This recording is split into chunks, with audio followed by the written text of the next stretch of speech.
Direction la Guadeloupe où la filière banane veut augmenter sa production. Son objectif, 100 000 tonnes par an, de quoi créer 500 emplois.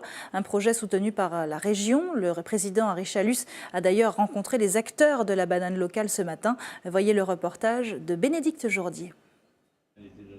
Cap 100 000 tonnes de bananes, c'est le projet discuté autour de cette table. Actuellement, la Guadeloupe produit 77 000 tonnes, un volume fixé par Bruxelles il y a plusieurs années, que les producteurs souhaitent augmenter de 23 000 tonnes. Souvent, vous avez vu des agriculteurs manifester parce qu'ils ont une surproduction ou ils n'arrivent pas à écouler leur production. Nous, c'est le contraire.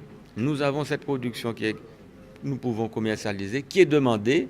Et ça serait quand même malheureux qu'elle aille se faire ailleurs, dans d'autres territoires, notamment en Afrique par exemple, qu'on produise de la banane qui va rentrer sur le marché français. Au moins que les Antillais puissent bénéficier de ce marché qui leur appartient et qui est demandé. Le président de région a confirmé sa volonté d'accompagner les producteurs vers cet objectif.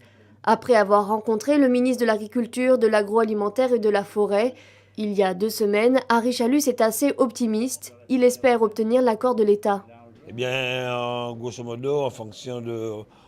Je ne peux pas donner un chiffre direct parce que nous espérons l'accord de l'État, mais autour de 9 millions, parce que augmenter de 77 000 à 100 000 tonnes, c'est 23 à peu près 000 tonnes supplémentaires. Nous allons commencer, je pense, jusqu'à 2020, 2 millions par année, 1,8 million, 2 millions. Il s'agira d'accorder une aide compensatoire de 404 € par tonne sur la base de 23 000 tonnes de bananes supplémentaires. Les 23 000 tonnes, nous n'allons pas les produire, la Guadeloupe ne va pas les produire du jour au lendemain. Elle va monter en production progressivement par rapport aux 70 000 tonnes de production actuelle. Pour arriver à 100 000 tonnes, allons dire que ça prendra certainement 3 ans. Mais si déjà en 2017, nous arrivons à mettre en terre et à produire 67 000 tonnes de bananes de plus, ça serait formidable. Ce programme devrait permettre d'installer 40 jeunes producteurs et générer entre 400 et 500 emplois directs. La banane, c'est 1 hectare, un emploi toute l'année. Toute l'année, nous emballons, nous coupons les fruits, nous les transportons, donc c'est sur toute l'année. Et pour augmenter la production de la filière, la Guadeloupe possède suffisamment de terres agricoles, actuellement inexploitées. Il y a en Guadeloupe plus de 10 000 hectares de terres insuffisamment cultivées et incultes, mais la dynamique qui devrait être mise en place au niveau de la Guadeloupe, c'est le partenariat interprofession, puisque vous savez bien que la canne représente une tête d'assolement.